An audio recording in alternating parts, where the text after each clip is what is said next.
രാഹുൽ മാങ്കൂട്ടത്തിനെതിരെ ഒരു പെൺകുട്ടി ബഹുമാനപ്പെട്ട മുഖ്യമന്ത്രിക്ക് അതീവ ഗുരുതരമായ കുറ്റം ആരോപിച്ചുകൊണ്ട് പരാതി കൊടുത്തു എന്നാണ് അറിയാൻ സാധിച്ചിട്ടുള്ളത്.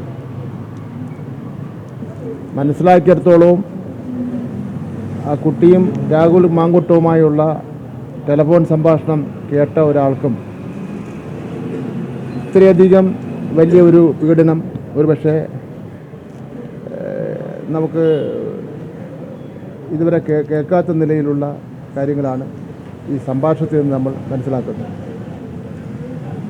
കേരളത്തിലെ ജനങ്ങൾ ആകെ കക്ഷി രാഷ്ട്രീയത്തിന് അതീതമായി ഈ സംഭവത്തെ ശക്തമായി എതിർത്തെങ്കിൽ പോലും കോൺഗ്രസ് നേതൃത്വം ഇപ്പോഴും എല്ലാവിധ പിന്തുണയും പ്രത്യക്ഷമായും പരോക്ഷമായും കൊടുക്കുകയാണ്.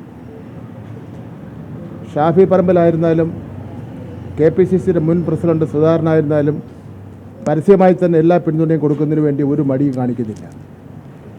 അത് കേരള ജനതയോടും സ്ത്രീ സമൂഹത്തോടുമുള്ള ഒരു വെല്ലുവിളിയായിട്ട് മാത്രമേ കാണുന്നതിന് വേണ്ടി കഴിയുള്ളൂ.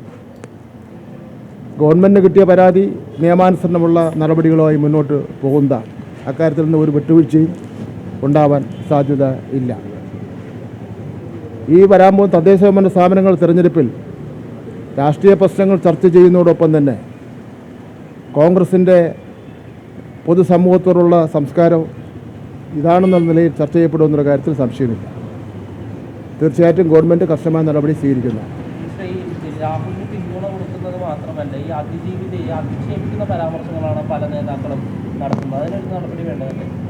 അല്ല, അതെല്ലാം ഓരോരുത്തരുടെ സംസ്കാരം അനുസരിച്ചാണ് ഓരോരുത്തരും പ്രതികരിക്കുന്നത്. നമുക്ക് തീർച്ചയായിട്ടും ആ പാവപ്പെട്ട പെൺകുട്ടിയുടെ ഭാഗത്തു നിന്നാണ് ചിന്തിക്കേണ്ടത്.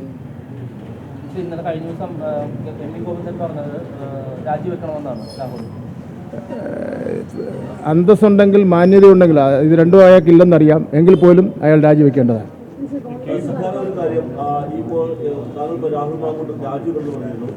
നേരത്തെ ഈ മുകേഷ് MLA സമാനമായ കേസിൽ പ്രതിയേർത്ത് കുറ്റപത്രം കൊടുത്ത് അറസ്റ്റ് ചെയ്യപ്പെട്ട ഒരാളാണ്.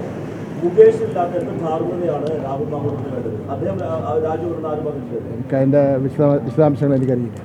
ഈ കെ സുധാകരനടക്കം പരസ്യമായി രാഹുലിനെ ഒരു ആ രീതിയിലൊക്കെ ന്യായീകരിക്കുന്നത്, അത്തരം ന്യായീകരണങ്ങളെല്ലാം തെറ്റാണെന്നുള്ളതാണ്. മാധ്യമങ്ങൾ കാണേണ്ടത് മനുഷ്യത്വത്തിലും സ്ത്രീ പക്ഷത്തു നിന്നും നമ്മൾ ചിന്തിക്കുന്നതിന് വേണ്ടി തയ്യാറാവണം. അങ്ങനെ തയ്യാറാകുമ്പോൾ മാത്രമേ ഇതിന് എത്രമാത്രം ഗൗരവമുണ്ടെന്നും എത്രമാത്രം മനുഷ്യത്വരഹിതമായിട്ടുള്ള കാര്യങ്ങളാണ് നടന്നിരിക്കുന്നത് എന്നുള്ളവരെ മനസ്സിലാവും. അതെനിക്കറിയില്ല.